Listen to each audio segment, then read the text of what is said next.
Let's read this sentence first and then let's try to translate it. Let's go word by word. To Adonai la tovim ve la raim. Let's read this again. To Adonai la tovim ve la raim. Alright, let's get the meaning of each of these words. What is the meaning of the word to? It is good. What's the meaning of Adonai? The Lord. What's the meaning of la tovim? It is to the good. What is the actual word here? To. What are the prefix that we have here? The prefix is preposition plus definite article. So it is lay preposition, which means to or for. So we can use to. Definite article is the, and to is good. And you also have an im ending. What is the meaning of the im ending? The im ending is a masculine plural adjective. Okay, that is a masculine plural ending. So we see la tovim. Finally, we also have ve la raim. So what are the things that we find here? What are the things that we find here? We have ve. What is the meaning of ve? Ve is a conjunction, which means and. La. We have lamed plus gameds again. What does that indicate? That is also a preposition, a lamed preposition plus definite article. So we have ve la, so which is a definite article. And then we have raim. What is ra? Ra means evil. Once again an im ending. We have masculine plural here also. So that's why we have written it as and to the evil. One thing that I want you to note here is how Hebrew words are compound words. See, just in one word you have so many prefixes that are added to it. You have a conjunction, you have a preposition, you have a definite article, and then you have the adjective. Alright, so whenever you read a word, always try to divide the word and try to identify what are the prefixes and what are the suffixes, and that will enable you to read and to identify the word. We studied three different usages of adjectives. Number one, we studied the attributive usage, then the predicative usage, and the substantive usage of adjectives. How do you identify an attributive usage of adjective?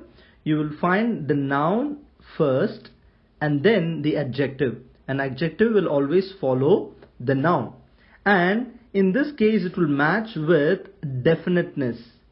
Okay, if noun has a definite article, adjective also will have a definite article. If noun does not have a definite article, adjective will also not have definite article. The second case is about the predicative usage of adjectives. How do you identify a predicative usage? You will find the adjective first and then the noun. So in this case, the adjective will not have a definite article, whereas noun will have a definite article.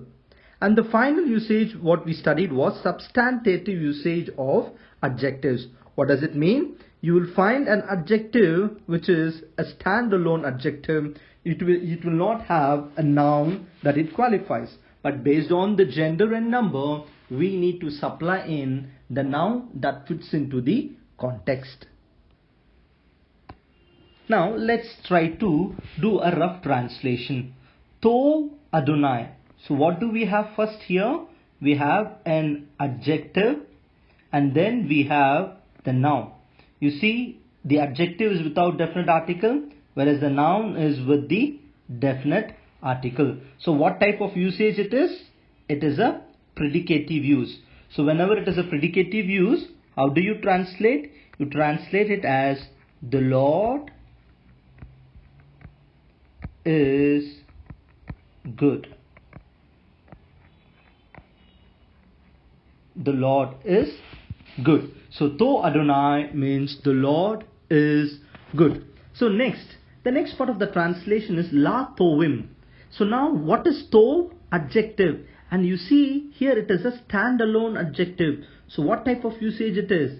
It is a substantive usage. It is a substantive usage. So how we are going to translate it is, it is to the good. So this is the adjective, but because there is no noun, we need to supply in the noun depending upon the context here. And also you need to keep in mind it is a masculine plural ending. So we need to supply in a masculine plural noun. And what would fit in very well here? The Lord is good. The Lord is good to the good men. Okay, way is and. La Raim is to the. Raim is evil. Once again here what happens?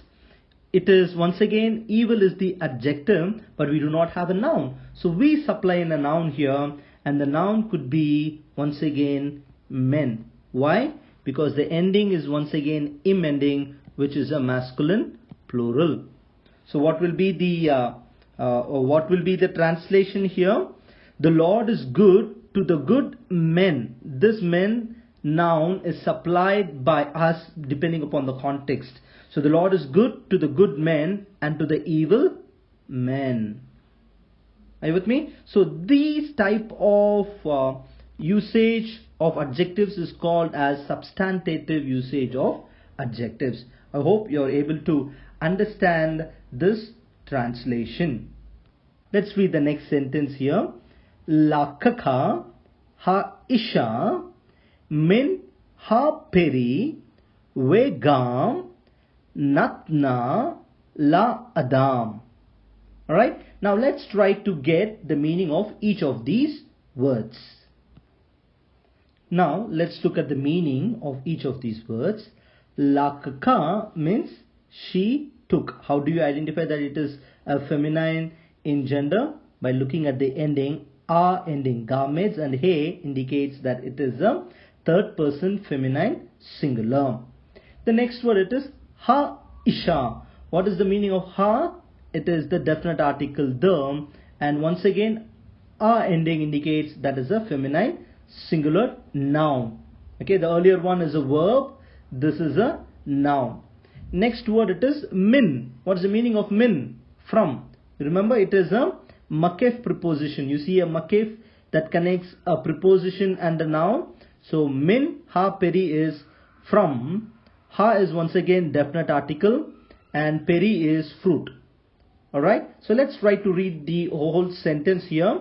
Lakaka ha isha min ha peri, which means she took the woman from the fruit.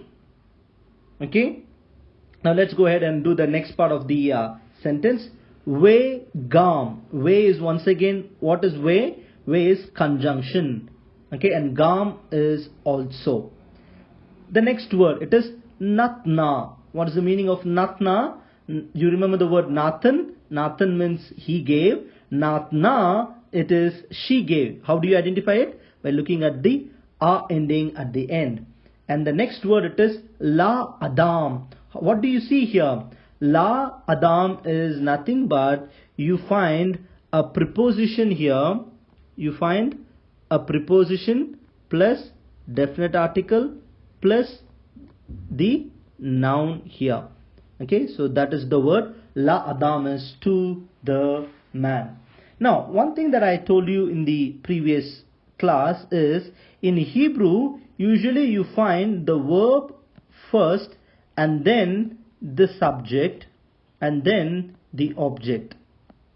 However, when we translate in English we need to follow subject, verb, object. Okay, now what is the first word here? Lakaka is a verb. Okay, what type of verb it is? It is a third person feminine singular. You must be able to identify what type of verb it is. Now let's try to do a rough translation. Lakaka Haisha. What does it mean? Lakaka means she took. Haisha means the woman. So who is the subject here? Haisha, the woman. Now let's try to do a rough translation. Lakaka Haisha means the woman took min ha peri. What does min ha peri mean? Min ha peri means from the fruit. What does the second part of the sentence mean? Vegam, which means and also. Natna la Adam, which means and also she gave to the man. So what is the proper sentence here? So the woman took. So now you see here, ha-ish is the subject, lakka is the verb. So ha-isha refers to she took. So you see here, it is the woman who does the action. So the woman took from the fruit and also she gave to the man.